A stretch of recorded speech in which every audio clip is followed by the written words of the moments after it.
Wow, what a sad and emotional chapter this was of the Ethan Zero manga series. Absolutely incredible. Rest in peace, the character of Witch. Hello everyone and welcome to the Animezilia, and today we're here to talk about chapter 166 of the Ethan Zero manga series. A chapter filled with heartbreak and sadness, as the shield of the Ethan Zero makes her final stand, saving the lives of those she truly loves. So first and foremost, I do need to give credit to this chapter, as it looked absolutely beautiful from start to finished. Visually, it looks fantastic, and from an emotional aspect, it really did hit home thanks to the great panel structuring we had, as well as the character expressions that were shown. All of this helped to create a sad atmosphere and vibe that really did fit with what the chapter was trying to present.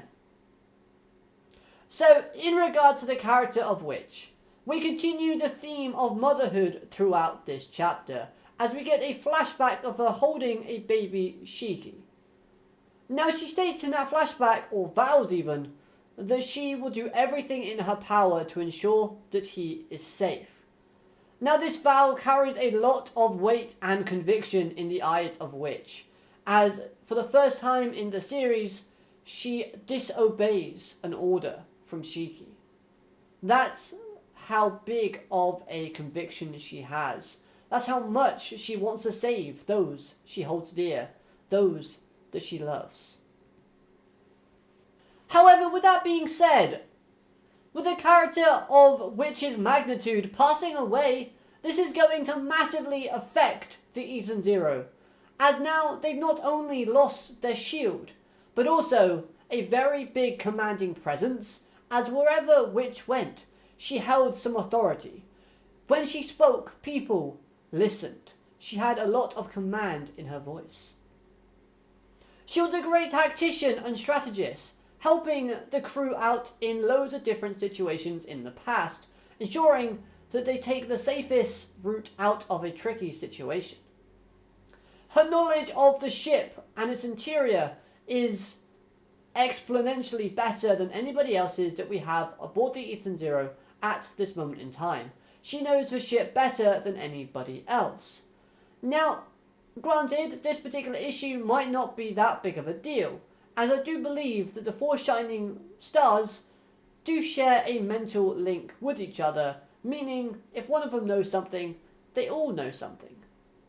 So this could actually be sort of rectified in the future, but at the same time, they'll no longer have Witch's amazing analytical or critical thinking and decision-making skills.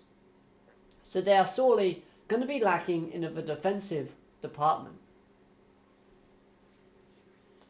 Throughout the series, since her introduction, Witch has supported many members aboard the Ethan Zero, in some form of another. Now then, going forward, they're not going to have that anymore. That's why she expresses within this chapter the importance of them all using each other as a supportive network. There will be hard times and there will be trials and tribulations they're going to have to overcome in the future. And they can do that and achieve their goals if they work together as a unit, as a family that they truly are. Now, like I said, I loved this exit for the character. I feel like this does wonders for Witch's character and sends her off on a really positive note. Yes, it was sad. Yes, it was heartbreaking, but it was also very memorable. Once the series ends, if someone was to ask, how did Witch die? You'll be able to instantly remember it. With tears, of course. I'm super hyped to see how and who they replace Witch with as the new shield of the Ethan Zero. Because although at this moment in time the crew aren't going to be thinking about replacing her and that role, it's definitely something that they're going to have to do moving forward. This of course is going to be a trial like no other. A very mentally challenging time indeed. Will they replace her with someone already known like Rebecca or Wise? Or will it be someone completely new that gets introduced into the story? Let me know who you think in the comment section down below as to who's going to replace which as the new shield of the Ethan Zero. I'd love to hear your thoughts on that one. Personally, I think it might be Rebecca, because I've speculated that much in my last review. I feel like her leaper ability would be massively helpful in defensive form if she can control it and better use it in certain situations. I don't think Weiss will replace her as the shield, because although he does have some good traits and qualities to his character and his abilities, I think that if he replaces any of the Shining Four, it's going to be Hermit. Not that I want Hermit to die, I really don't, because I love Hermit's character, but I feel like if anyone, that's who he would replace.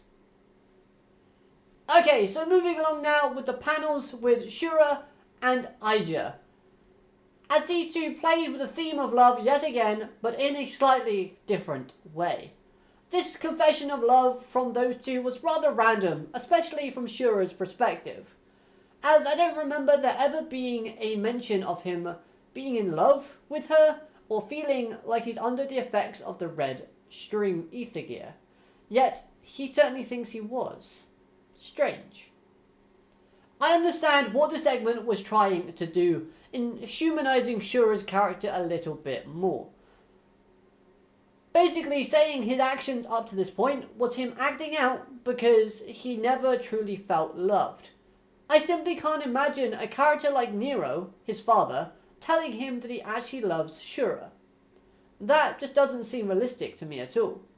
However, with that being said, the fact that Shura has never felt true love before does not excuse his actions in any way, shape or form. It's very clear that Shiki's words and actions from this arc has managed to shake Shura's core and made him self-reflect upon himself, as he now understands that his actions have made him into a monster that is incapable of loving anybody. However, as we stand, just before his timely death, he realizes he actually does love one person, and luckily that person does reciprocate feelings towards him. Overall, this particular segment wasn't as impactful, nor was it as emotional as Witch's death within the series, but it did have that hint of sadness and emotion behind it, so I did appreciate what was presented nevertheless. I personally just would have liked it to be handled a little bit better, maybe drop some more hints before this event happened to make it a bit more like, oh yeah, that makes sense, I can see that, okay, kind of. Instead of me just kind of reading this segment and feeling like the female in this situation just has Stockholm Syndrome. Was I the only one who thought that? Oh well. Moving on. Overall for me, this chapter was a brilliant chapter, and I can't wait to see what's going to happen next, because the crew now need to regroup and try to soldier on, as hard as it may seem. Of course, they're now without their shield and without their mother. The three simple words that Witch left the series on got me teared up. Those words were, I love you. As well as the fact is, we might be receiving some massive development for Shiki's character. As if you remember, Shiki had a choice. He could either go to the bombs and stop them himself, or he can leave and, go away safely. He chose to leave. And in doing so, it was the wrong decision. A decision that led to his friend's death. This is going to play a mental toll on Shiki's psychiatrical evaluation moving forward. His decision making is going to be nerve-wracking and stressful. So let's see how the character bounces back and moves forward from this tragic situation. That's going to be amazing to see unfold. But anyways, let me know your thoughts on this chapter in the comment section down below. I'd love to hear what you have to say. Hopefully you've enjoyed this review. If you have, hit like, comment, subscribe, all of that good stuff, and I'll be seeing you next time. Have a great day. Alligator, madane. Goodbye.